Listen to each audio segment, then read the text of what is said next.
Hello, hello, hello. Hi, everyone. Well, hi everyone. Welcome to our meetup, Data Visualization Zurich, number 16. My name is Luc Guillemot. I'm an interaction engineer at Interactive Things here in Zurich. And I co-organize this meetup with Benjamin Wiederkehr, who you can already see active in the chat. We organize this meetup to provide a space to share knowledge about data visualization. First of all, in our local community in Zurich, and now also worldwide, since everything is online now. And so it allows us to broaden our horizon and invite speakers from all around the world, and also from Romandy with Kirell today. And today we have the pleasure to have with us Kirell Benzi. Kirell is a data artist, public speaker, and researcher. He teaches data visualization at various universities, and I strongly encourage you to visit his website, kirellbenzi.com. He has really beautiful and mesmerizing pieces of art that combine both a scientific approach and an artistic approach, and which creates really a unique pieces, and it's really beautiful. So our topic for tonight is data art, and I'm very happy that Kirell brings us this topic, and also that it happens now, given that our previous event was about having empathy in data visualization. So in a way, it's like we are going even further in the topic, and I really like this. And Kirell will also introduce us to Cables.gl, which is a visual programming environment to create scenes. And I think he will do like a little like a coding session with us. So really excited about this. About the agenda for tonight, Kirell will give a presentation for about 40 minutes, which will leave us some time for Q&A at the end. About asking questions, you can ask a question anytime using the button Ask a Question just below the video feed. And you can ask a question anytime, and we will try to address them at the end of the talk. So that's it for the presentation. So with that note, Kirell, I leave you the stage. Thank you, Luc. Thank you very much for the invitation. Yes, it's very. I mean, I'm very happy to be here to talk about my favorite topic, data art, and also one of my favorite software, Cables. So I think it will be a great session. I hope I will transmit all the passion that I have for these fields. So just as Luc already introduced, quickly about me, I now work at EPFL. So if you are in Zurich, you know EPFL is in Lausanne. It's the Swiss Federal Institute of Technology. I'm a senior applied scientist in a machine learning lab. And I also I have my own company and I do data art, as Luc said. I'm a contributor, so I'm not a part of the Cables core team, even though I have access to the GitHub. So I'm kind of a small contributor. And hopefully we have also some of the founders of Cables in the audience with us today. So maybe if you have questions at the end, you can also ask them. So so quickly, just to, I don't know how familiar are you with data art, just to maybe to summarize the whole idea of data art and how different it is from data visualization. I think when you talk about data art, first and foremost, you want to put emotions. You want to elicit emotions to your audience. And of course, because it is based on data, it is like the piece that you create also has a more objective truth. It's not just an artist's subjective view. And this is where data viz and data art, comes again, because you have your own interpretation, of course, but it's based on data. So there is a data set, a message that you can transmit. that comes both from your artistic sensibility, but also from the data itself. And that's what really interests me in this particular field, because you are in between your two hemispheres, like the left one with more like the rationality and logic, and the right one more for the, even though people say it's not really true and doesn't really work like this, but it's, in theory will work like this, and more like the other side, more creative. So you have you have this emotion. Maybe you see this piece here on the left and you are drawn because you like the colors or you like the shape, and you want to get closer, right, to basically like, I don't know, there's a text below, so maybe you're gonna want to know more about what it is. And when you read it, then you have the message, and you will learn that this particular piece, for instance, is based on tweets. So, okay, tweets about what? About the Higgs boson discovery. So maybe if you're not familiar with the Higgs boson, you want to learn more what it is, and about the scientific discovery in general, and physics, and so forth. So the idea here is try to, get anyone attracted by the visual, and try to develop in the end the cognition. And I think, Kirell? Yes? Sorry to interrupt you. Are you sharing your screen now, or I'm not sure we can see your slides? I'm sorry. You cannot see my screen here when I do this? So I don't see it.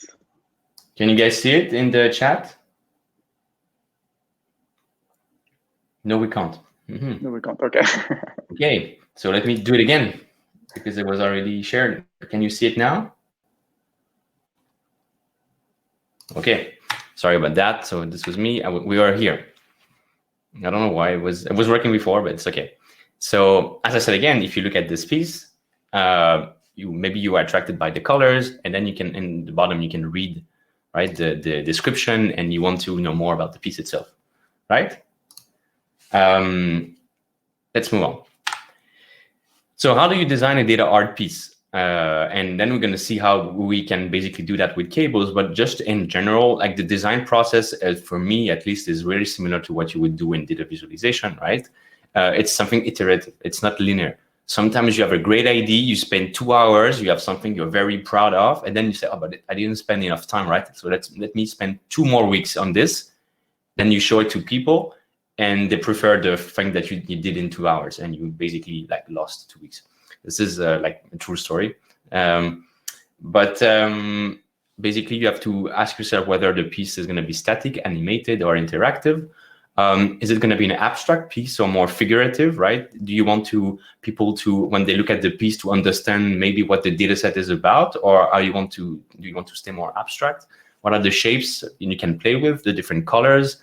And because it's data art, data viz, you know that colors, they have to have a meaning, right? So they should be mapped to values. What are those values, the dimensions that you choose from the data set, the technique, the clusters, and so forth. So this is really, really similar to me in this artistic data visualization to what we have in DataViz. I said this artistic data visualization because data art is a bit bigger than just artistic data visualization, and some other pieces that I'm going to show you later are more, created with machine learning, and it can still be considered as data art, AI art, but it's a bit different, the process. So this is why I wanted to make this distinction. So this is, we don't have time to go here. I really want to spend some time on Cables, but yeah, this is just an overview of things that I've been doing. For instance, this is about pedestrian tracking. This is about Star Wars character, Twitter, as I talked about. This is about biodiversity in the Swiss Alps. This is about patents. And here, as you can see, it doesn't really look like a data visualization itself. And yet, it's still data art. For instance, this piece here was created when the COVID first started. And it's a fractal, which actually encodes data. So it's a bit more abstract and more difficult to interpret. But this is what I like to put where do you put the threshold between it's data viz on one hand, completely abstract data art, and trying to find the right balance between keeping the meaning and the cognition, and being able and having something that is visually appealing. So I try to experiment with all the different medium, and in truth, it depends. But sometimes I like to do very abstract stuff, but as long as you have the description that actually explains how it was created and what it represents, it's okay, at least to me. For some people would say, no, it's too abstract, so I don't really see the connection to data anymore. So this is, I think it would be just personal preferences in this case. So, Kirell, yes? Sorry to interrupt you again, but maybe you have the option to focus the screen on the slide that you share, because I think now it's like the screen is split and you can have like your slides bigger. Okay.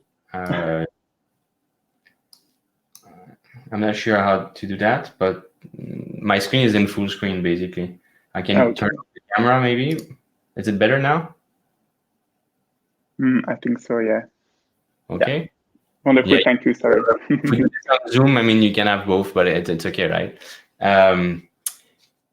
So yeah, another piece that I wanted to show. So hopefully you saw like all the different elements. Now, as I said, there's other techniques that you can do that are still data art, or can be loosely considered as data art. For instance, this particular piece here, which is made with AI. And you can say, yeah, but if it's AI, is it really data art? But it was trained on millions of the images as input.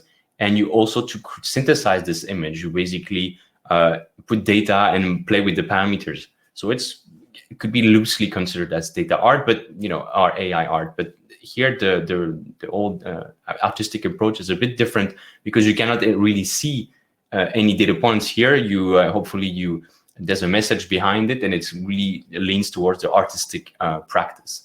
So this is also something that I wanted to show, because I do the things that you saw before, like the really artistic data visualization, and also some stuff like this. This is quite fun. Hopefully it will work. It's on YouTube. You can watch it later. It's in 4K and 60 FPS. Basically here, it's a piece called "These Are Not Flowers." And what you would see here would hopefully look like flowers. But if you look at the different ingredients that were used to basically synthesize this image, you would see it's a mixture of different elements, and none of them are flowers. So let me try to play it, and let me know if it works or not. If you can hear the sound, maybe.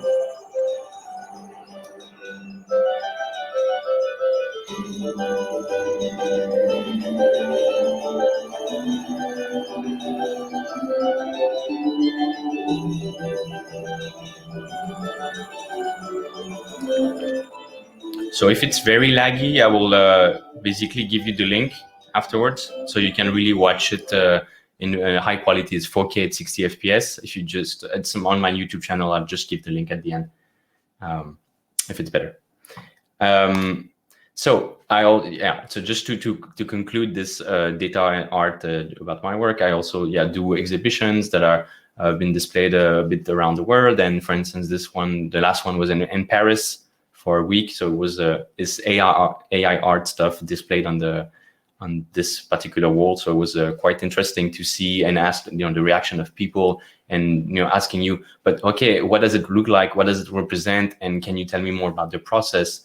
And to me, all in all, as a scientist, it's a really cool way of using data art to talk about scientific vulgarization, to try to get people more interested into science and all this technology. Because I think especially with AI now, there's a very strong backlash from society, because people are a bit afraid about, maybe I'm going to lose my job to a robot or thing like this. So showing something fun and hopefully artistic, helps take their mind off things and see that it's not necessarily a bad thing, and start a discussion. And I think this is one of the power of data art.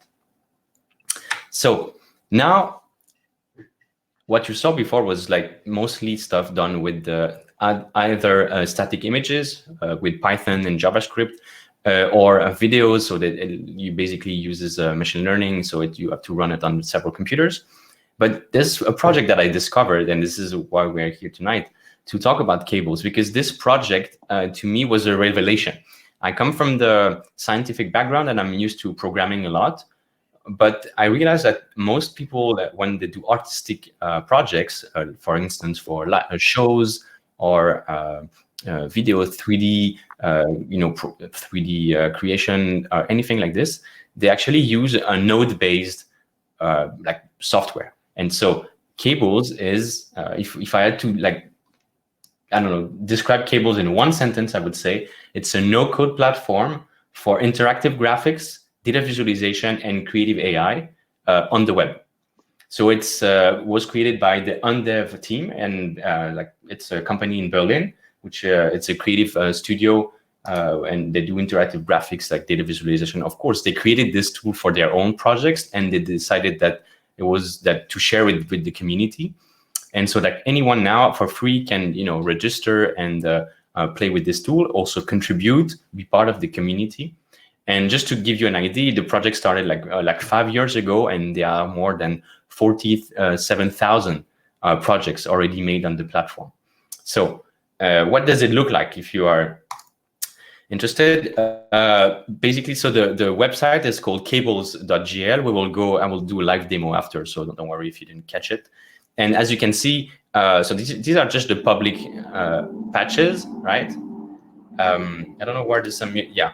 I'm going to show you this video. This is a live demo made with Cables. So you can do anything that is possible to do with JavaScript, but instead of having to code everything, you basically pipe Lego blocks together. And I'm not sure if you see it. Is it loaded for you or still loading? It's a heavy demo. But as you can see here, this is completely made with the software. It's a website, and you can actually click and everything, and you can zoom in. You have like tons of particle effects with stuff with data visualization, and it's quite impressive to do this with WebGL. And if you had to code this by hand, it will take you a very long time.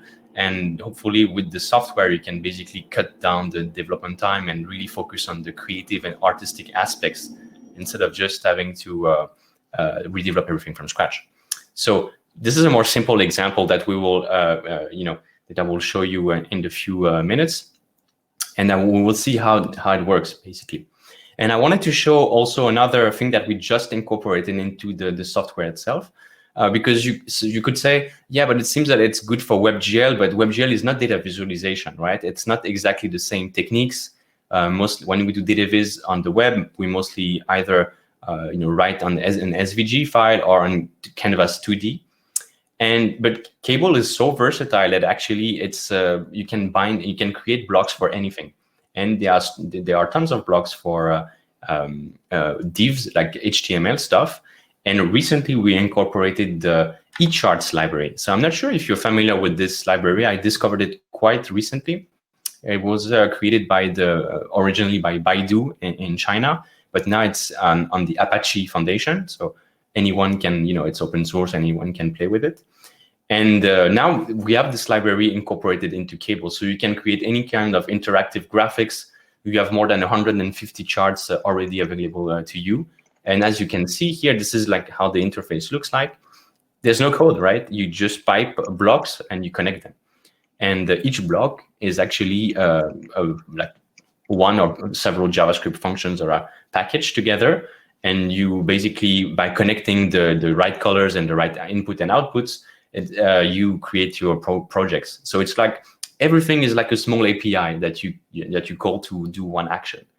And so I think it's a bit abstract. So maybe let's do a demo and see how it works. Can you still see my screen now? If I go here.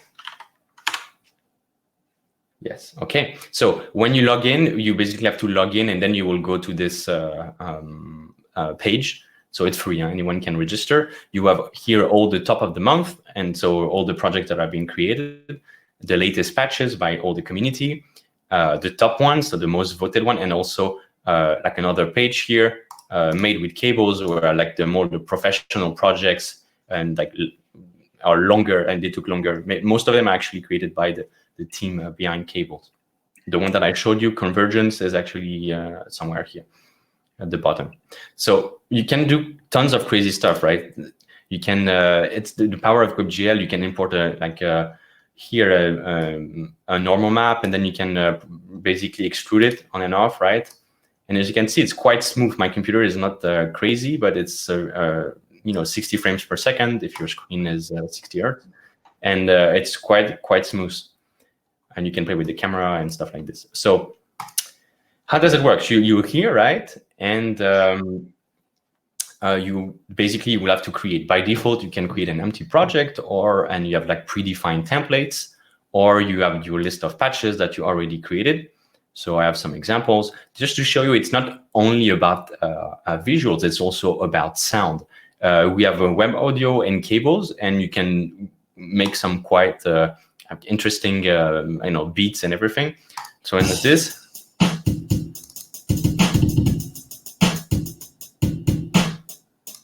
so you can play MIDI tracks, you can load videos, you can load texture, you can play with the webcam, you can do anything basically in the same space. So let me go back to the example I wanted to show you. It's this one because it's closer to the DataViz community, I would say.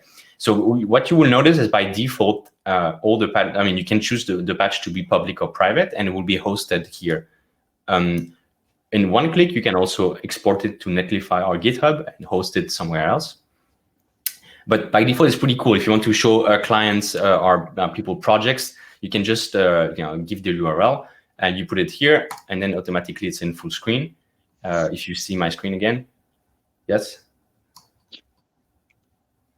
Can someone confirm that we see the screen? Yeah, okay. And here you have the controls bar. So for instance, what you see here is actually data that I extracted from Last.fm. So if you're not familiar with Last.fm, it's an old website that actually indexes all the different music platforms that you can subscribe to, such as Spotify or Apple Music or YouTube Music and so forth. And basically, I took 2 years of music that I've been listening to, imported this as a CSV in Cables, and basically create an animation that scrolls. The bars are proportional to the number of times I've been listening for the number of songs I've been listening per day, basically over the last 2 years. And you can make smooth animations and everything. I'm going to show you the code right now. And you can see by default doing this in D3, for instance, would be okay, I guess. But the power of changing the way everything looks would be quite tedious. So let me show you how to basically do this. You go to in the editor, right? You open it. Let me maybe open the screen bigger. And what you would notice is that by default, your canvas is on the right. So this is what people would see, right? And this is where you work, basically. So by default, when you create everything that you need to, when you want to draw anything on the canvas, you basically need the main loop. And when you click on each node, as you can see on the right side, all the parameters that basically all the inputs that you see here are also on the right. And with this, it allows to basically change the way everything looks without having to reload anything or go back to the code, save, reload. Let me show you an example here. Let's say I want to change the width of each bar. I can just, scroll with my mouse and be able to customize and tune the way it looks. Maybe I don't like the texture anymore, this dot texture. Maybe I want just to go back to the library file, so the predefined textures, and I don't know, maybe put a triangle. And now, just in one click, I've changed the way everything looks. I can go back to my cube and change the width here.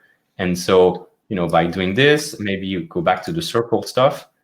Well, you are already creating another look, right? Automatically. And this would have been quite difficult not necessarily difficult, but, having to change the drawing function if you were to want to do a triangle or a dot or a texture. But because this is a texture, you can load any type of image, and the bar itself would be modified by the image in this particular example. So we are here, right? We have this main loop. So how do you basically draw a node on? How do you add stuff on Cables? Well, the basic shortcut, you can use the escape or the tab button. I think tab is better just for muscle memory. And when you click on the tab button, you have all basically the ops, that the nodes, the blocks that you can put in Cables. We have more than 1,600 already created. So let's say you want to do something with arrays of values. This is all the ops that you can, they are already pre-made for you. So as you can see, arrays are one of the biggest stuff you have, like the library that you have in Cables. And as I said, Cables also loads other libraries such as P5.js. If you are familiar with processing, you can load D3 inside Cables. You can load the eCharts library. You can, tons of different stuff. And if you are really missing a library that you don't have currently, you can just ask on the Cables Discord, and people will add it to like in the next release 15 days or 1 month later, and you can already use it. So it's very versatile, and people are quite very friendly in the community to if you want to add something that is missing. Going back to the main loop, just to show you that, okay, this is we have different options here, but what does it actually do? You can click on the button and see the code. So just to show you, this is the main loop. So it's about 200 lines of code. So if you think about this, like this patch in total is actually quite big if you want to just to count the number of lines. Maybe you have like 1,000 lines of code, but as you can see, it's just like blocks that you pipe. So if you're not, very strong in programming, I think it's a great way to, just get started. So maybe, I don't know, we can modify stuff or we can create a new one. Maybe it's easier just to start with. So I'm going to go back here to open Cables and closing this. Create empty project. I see in the question, it looks really similar to shader editors. It's true, and you can run custom shaders here. So if you are familiar with the WebGL shaders, you can basically also port from the shader toy, right? You have the fragment shader and the vertex shader. So you would basically write the code here and would be interpreted. So you can mix different techniques in the same patch, right? So by default, I have nothing. I need a main loop so that basically refreshes stuff. So I have this main loop, and of course, nothing happens. Now, the first thing I do when I create a patch is just to change the background so that I make sure that it works. And the node to do that, it's called clear color, right? So you basically 60 times per second on average, basically this trigger thing. So let me connect the yellow stuff and show you the flow mode. So the flow mode actually shows you the execution of the patch itself. So here, 60 times per second, this main loop, basically the request animation frame, is calling this clear color. And now I can just change the color here, and my background is changing. So the first thing that I do when I just learned about cables is maybe I want to animate the background. So we need a way to count and have some time, right? So there's an app for that. It's like Apple stuff, right? There's an app for that. Here, there's an op for that, for an operator.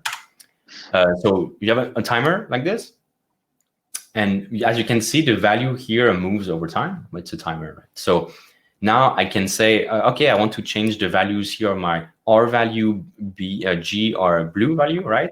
And because here they are bounded between 0 and 1, it would make sense to just have the timer, for instance, and put a modulo so that it doesn't, overshoot, or you clamp it. You can do anything you want, right?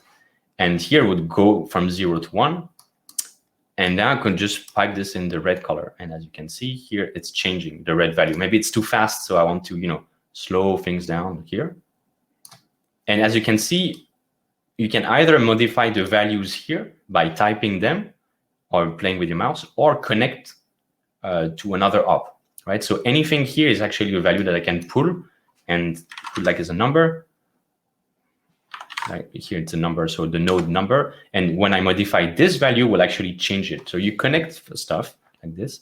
And so, yeah, this is like a simple example. Maybe we need to draw something on the screen. So maybe like the default values are, the default stuff that we do is mostly with the cube. So let's say I want to put the cube, right? So tap cube.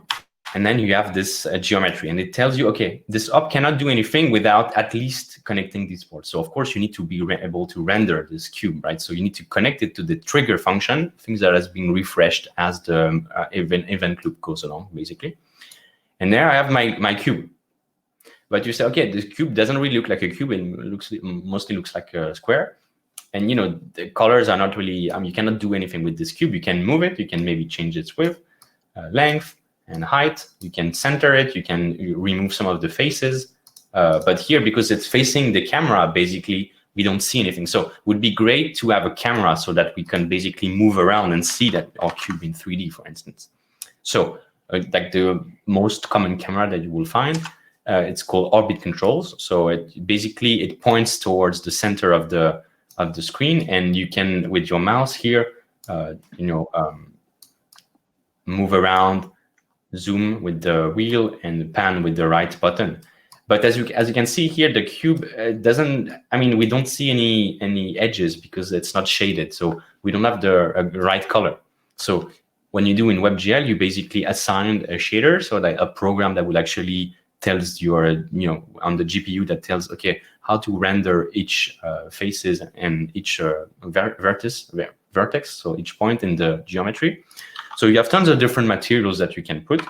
I know that this may sound a bit difficult if you're not familiar with the terminology, but I think that I'll show you what the cool thing is about Cables is, like, you can open basically any patch and get inspired by other people and see how they did things. So just to show you, I can put just a Lambert material. So it's and I can drag it and then drop it here, and see automatically now I have a way of shading some of the faces so that I know that's actually a cube that I can play with it. And of course, now that you, I think, got the idea, if I wanted to rotate the cube automatically, as you can see here, I cannot really move the cube. How it works in WebGL is you move the camera or the matrix that actually represents the objects. So there's a node to do that, sorry, called transform. And I'm going to stop and show you other, like, professional examples, but just to show you how it works, right? You put this transform node, and then, okay, now I can move the position of my cube. And so I'm going to reset the camera so that it faces me correctly, like this. Now I can, move the X coordinate, the Y, the Z coordinate. I can also play with the scale, and I can also automatically, rotate my cube. So I think with just this cube, I think you get the idea. If you wanted to make a bar chart, then basically we'd have to repeat the cube several times and scale it, for instance, according to the values that you have in your dataset. So let me show you what I did for the previous project. How you can basically load the data and everything. So if I go back to my patches here, I don't know, I can show you another example, maybe this one, which is quite cool. So here it's the same dataset, the last FM dataset, but here this time each node is actually an artist that I've been listening to, and the more popular the artist, or the popular to me at least, the brighter the artist is, and the more active the particle has a stronger velocity, basically. And here there's a nice feedback effect, so you can actually play with the texture and rotate stuff. And you also have the parameters here if you want to play with the trail, to be, to change the looks. And this is something that I really like about the software, right? It's very versatile, and it's quite easy now. If you just bind it to several parameters, you can easily change the look. So yeah, you can play with this afterwards. But let me show you how it's done. So you open the editor again, and so remember that the flow mode is the F button, and here you would see what's actually being rendered in real time. So let me just pull this here. So as you can see, all the yellow stuff, right? This is really refreshed in real time, and here we have some different textures that are being played with. So this is not really important. What's important here is that these are like basically divs elements, so things that that are added on top of the canvas. You have a sidebar, you have sliders, you have buttons. As I said, you have webcams. You have things that you can put inside the patch. And here is my dataset part. So basically, where I load my dataset as an attachment to the file in this patch. So you can either load stuff from the web, or here you can basically drag and drop stuff. I don't know where it is. Somewhere here. And here I'm basically loading the CSV file, which has been transformed in a JSON format. I'm created a small previewer, basically, that just takes the first 10 elements of the data and lets me, see what's happening. So these are basically the input that I get. At this particular time, I listen to this artist. These are the IDs for the track and the artist, right? And then you can basically extract, as you would do in JavaScript, get the values from the array. You can also sort the values. You can, I mean, now we actually included D3. So all the D3 functions that you know, you could also basically create an object for that. But there's already cool stuff that you can do with it. For instance, here you have this button, I don't know, the wheel button, which basically analyzes automatically the structure of the input, and then allows you to just click to extract this particular value or create an array that would basically go over each element and extract only this album key and create, for instance, an array of elements, right? So if I do this, automatically I will create the node, and this is the path, and you would get all the values, for instance, for like the 10 last albums that I've been listening to, for instance. So just to show you that you can actually play with data in Cables as well, and because we, this whole talk was about data art, this is something that is really important to me, and I think with your background will be a bit different from what the rest of the community do on Cables, because they mostly come from the demo scene and the WebGL scene, and they're not necessarily working with data as we would if you were to do data visualization. And I think I have like a bit of time left, so 3 minutes. So yeah, this is how you would work with the software and go, step by step, trying to. And the cool thing is, because it's visual, you can put things here on the side, and okay, this is my data set, this is my sidebar, this is my post-processing, and it's quite easy when you get used to it to basically go and just see how it works. Okay, how does this technique work? And basically, you have different layers, and you here you have this feedback effect that the texture goes back in again. So this is an example, and just to finish, I wanted to also show you the eChart stuff, which is also very good if you're not familiar with this library. Yes, here.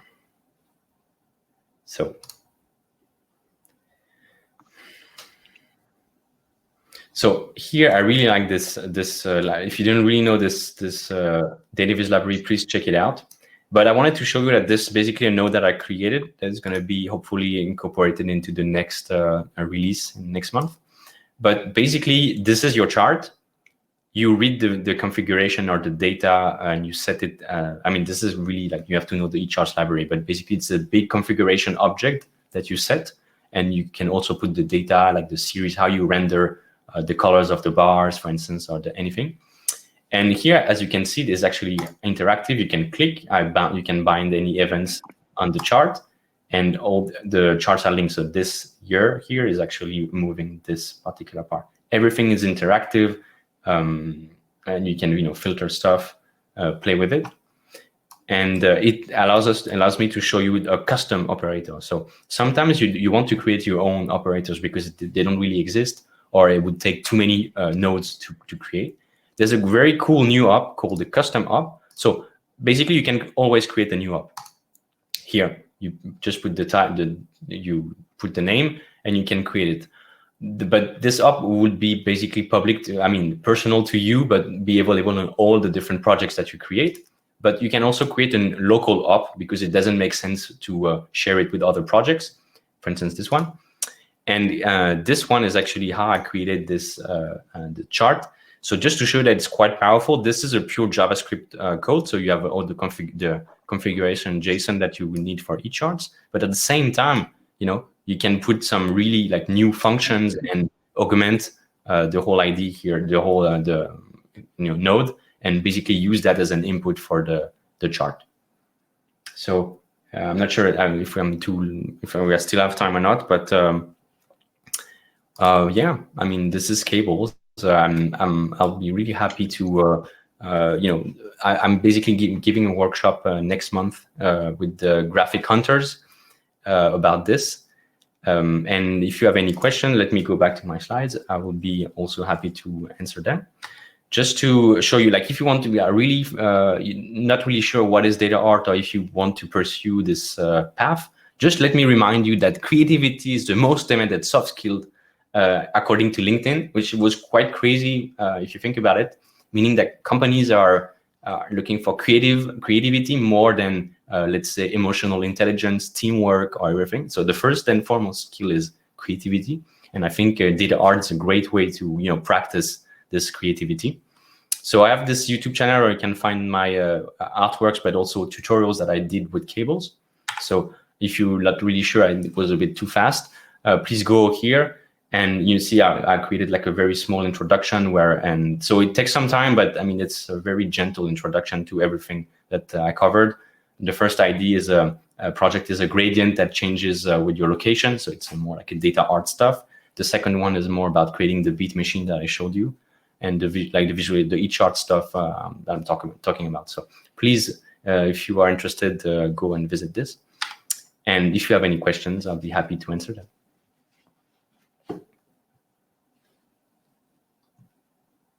Thank you very much, Kirell. That was great. Thanks. Let me put back my camera maybe so that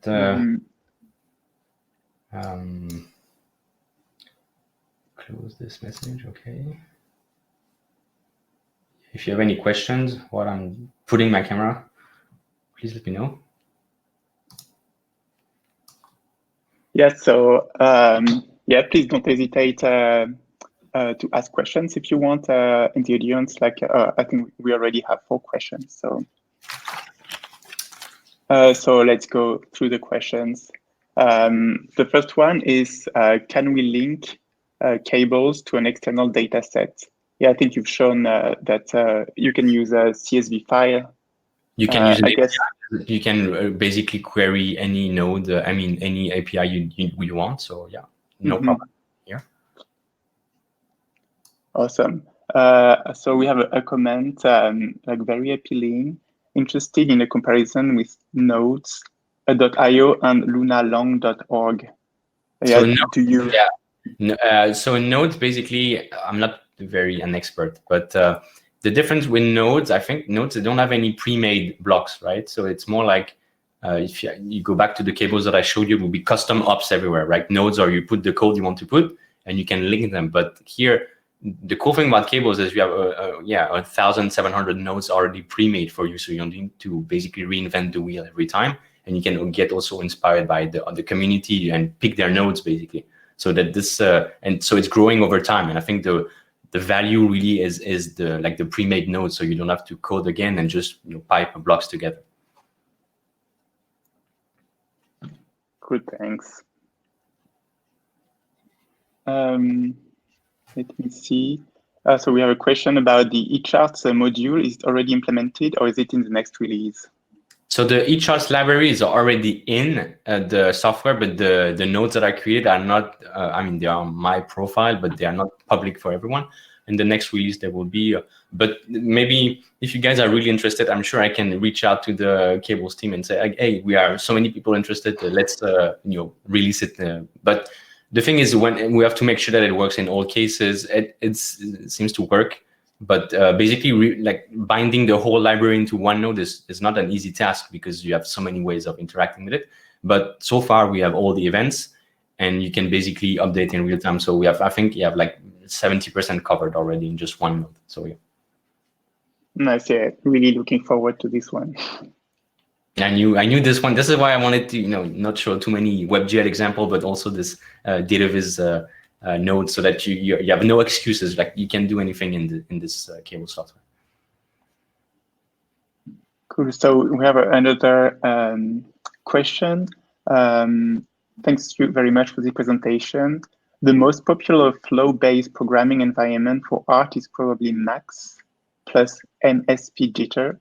I can see that one advantage of Cables is that it runs in a browser, but besides that, could you compare the two? What are the advantages of Cables over Max? Well, one is it's free. Max is not free.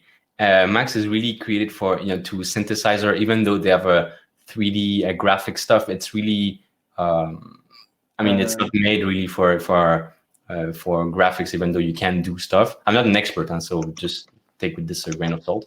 I think the most popular node-based programming for live real-time interaction is Touch Designer, which is used in laser shows, full dome projections. But once again, it's expensive and it doesn't run, so it's difficult to share the project. Here, the cool thing is you can embed this in like any website. You also have a collaborative feature, which is still in beta but works, so you can work together in the patch, like 2 people in the same patch at the same time. I mean, a bit like a Google Doc for Cables. And yeah, it's very easy to share, to host anywhere, and it's free. Then you'll also have some more advanced DCC tool if you want to create 3D content, such as Houdini, for instance, which is also node-based, but which is the most powerful software that I know, but it's not real time. So here you can create any shape, anything, but it's you basically output a geometry or a video. And once again, here it's in real time, so it can react to events, to camera, to API, anything. I'm not sure if it answers the question. Can you hear me, guys? Okay, because Luke is frozen. I don't know if so I can maybe go to other questions. Maybe answer already, asking here, is it chart module? Okay. Can other libs properly be added? Yes, I mean, it can be added. Actually, I created a node where we can basically load any library. It's a bit hackish, but otherwise, basically you talk with the team and we try to, and we just add the library. Then you have to create your own node. But then the cool thing is once it's created, then you can share with the community and anyone can benefit from your work. And then I think that's the whole spirit behind the Cables. What are the export options? Are you stuck in the browser or can you easily export? So you can export, it's mostly as canvas stuff, right? So it would be a picture, a screenshot, and it's actually built in the tool. You just click on the right side, and you also have a node that actually outputs frames, for instance. But for instance, if you work with SVG, such as eCharts, for instance, you can basically create your own, and it's quite easy, right, to render or to export the SVG file. So I'm not sure if the SVG export is already built in, but it's something that we could do. I mean, we could do and add in the library itself. Is Cables completely free of charge?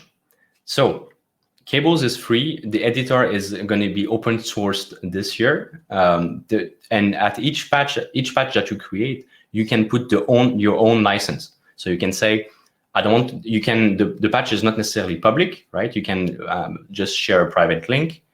You can also put it public. You can say, no, this is Creative Commons. This is whatever MIT license. So you can basically choose for each patch.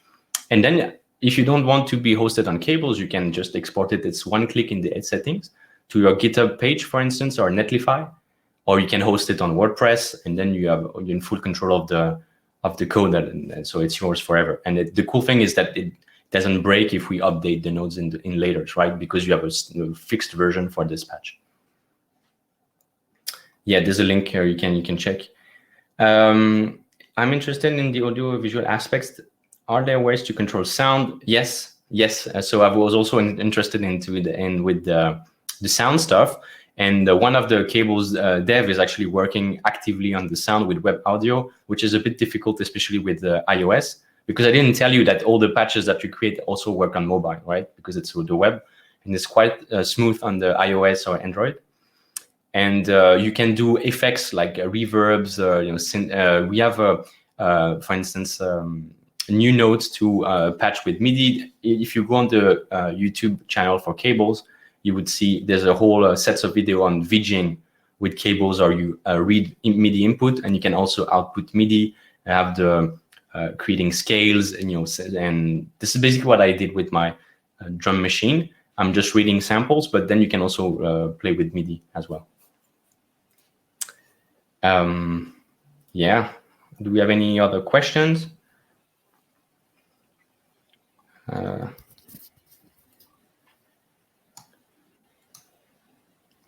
Okay, so I don't know.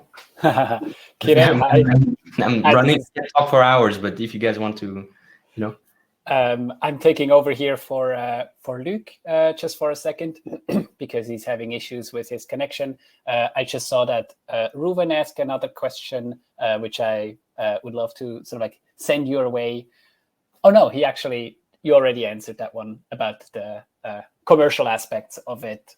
Yeah, I think it's important, and that really is going to be open sourced, and then soon, because I'm also in academia, I really try to push the software there, because I think there's great value also for education. If you have people that are more from the design background, architecture, the arts, they're not necessarily web programmers, right?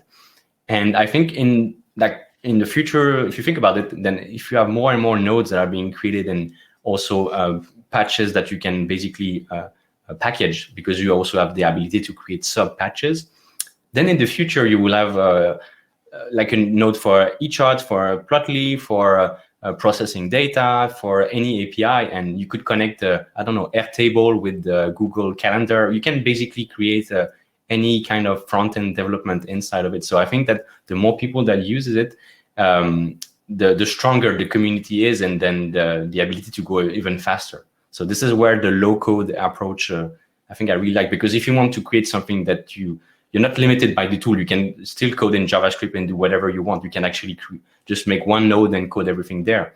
But the ability to be able to exchange with people and to basically build on the work done by others, I think is really it's a strong point of for Cables. Yeah, fantastic. If you see these two questions that came up in the chat about performance, so you mentioned sort of like you can deploy it using GitHub or using Netlify. Is there anything that you know or that we should know about if you export it? Any questions about performance optimizations? I can show you patches where they load like 1 million objects and it runs at 60 FPS. So I mean, if you have the WebGL, right? So of course, depending on how you instantiate stuff on the GPU, this is going to be your bottleneck basically. But otherwise, you don't have any performance issue. You can add the embedded work as you can actually try them on your phone for most of them, especially for instance the audio stuff. It works. It's quite smooth. So I don't really see any performance issues. But of course, there's things that you will need to optimize if you have very heavy scenes or 3D stuff. And this is where the ability to write custom shaders will help, I think. Yep. But otherwise, I don't see any performance too. There's actually a profiler inside the application, so you can see which node takes most of the time of all the cycles. You can, so it's a nice way to debug them basically if they take too much time to instantiate or stuff like this. It's built in the tool itself. Fantastic. All right, so I see that. Let me quickly check. I see that Stefan Mayhofer already answered some of the more technical questions. So I would like to take the opportunity, Kirell, to maybe take a step back because you are an artist, you are a designer. So I'm curious, maybe you could share with us a little bit, like what is interesting to you going forward? Like what are the ideas, the concepts, the experiments that you're sort of like thinking about going forward for yourself that you're sort of like spinning in your head? I mean, yeah, most of my work, even my professional work now is working on cables for work, basically, for my research work. But more on the artistic side, I really want to go in more details about doing interactive pieces, because I've been doing static pieces for a long time. And because they take a very long time to render, there's basically no way to make them interactive. But I think with optimizations, and as the computers are getting more powerful every day, you'll be surprised how powerful the web is now. So I would really like to port some of the networks, that I did very high res stuff, and being able to port them and make them interactive so that people can just click on any node, even though the network itself is maybe 20,000-30,000 nodes with tons of busy curves between the edges, and which takes basically forever. Like the image on my computer, when I render something like this, sometimes it's 200 or 300 megabytes just for a small image. So of course there has to be a better way to render this online. So it's something I really look forward to doing. And I'm also experimenting, as I showed you before, with crypto art. No, not show you before, but trying to put some stuff that I do in on the blockchain, just as an experiment. I know there's tons of controversy, and it's basically you're not sure it's going to be there forever. But just as the idea of putting stuff online. And something that was quite interesting to me is the ability to do asynchronous artworks. So basically how it works is that you create a piece and you have several layers, like Photoshop layers. And if you can buy individual layers. You can own, but you have to buy them, but individual layers. And each layer itself has a state. So for instance, you can switch the background color, and one other layer can switch the foreground, like the character. And so the piece itself is a reflection of the buyers themselves and how they play with the state of the artwork itself. And of course, everything is synchronized because it's on the blockchain. And I think it's quite nice. Some people have been doing this, for instance, depending on whether it's sunny or or night outside, and the artwork changes, and it changes for everyone. So this kind of, I don't know, it feels interesting in the technical point of view. So I will hope to put more interactive artworks on the blockchain soon. Mm-hmm. Excellent. So in order to sort of wrap up, you already mentioned the work that you're doing on YouTube is basically introducing people to the area of data art. For our audience, what would be the best way for them to sort of follow along your journey, follow your work? What would be the places for them to connect? I'm mostly active on Twitter, I think, would be, I'm sharing stuff there. And YouTube, yeah, it's a nice introduction. I'm really focusing on Cables for the tutorial parts, but I also talk about just the data art itself. I plan on doing interviews with people. It's just a very recent channel, and because with COVID and stuff, it doesn't go as fast as I would hoped. But I think you have already like a few hours of content that you can browse, and you can also see the artwork. So if you want to really see what I'm up to, and I also have my website, but I think for regular updates, Twitter and YouTube channel. And I just want to mention that if you are interested in cables, you should definitely visit the Cables.gl YouTube channel. We have tons of small tutorials to get started, right? So it's just another source of content for you guys to practice. All right, that's fantastic. Thank you so much. So taking over for Luc here, I would like to wrap up the live stream at this point. Again, dear audience, you heard about how to reach out and how to follow along with Kirell. Lee, I put my Twitter handle in the chat. It's at Kirell Benzi. Excellent. And I can also put the YouTube channel. But yeah, if you guys are interested, please don't hesitate to reach out. Don't hesitate to join the Cables Discord channel so that you can interact with the community as well. And yeah, cool. See you there. So what we're going to do is we understand that we did have a little bit of technical difficulties in terms of the fastness, how we were set up. So we're sorry for that. I hope you were able to take something with you from the excellent presentation by Kirell. If you want to see his work in high resolution, you will find all of that on YouTube and on his website. Before we wrap up, before I let you guys go, next up, the next presentation that we will host is on March 30th. It's going to be a presentation by a duo.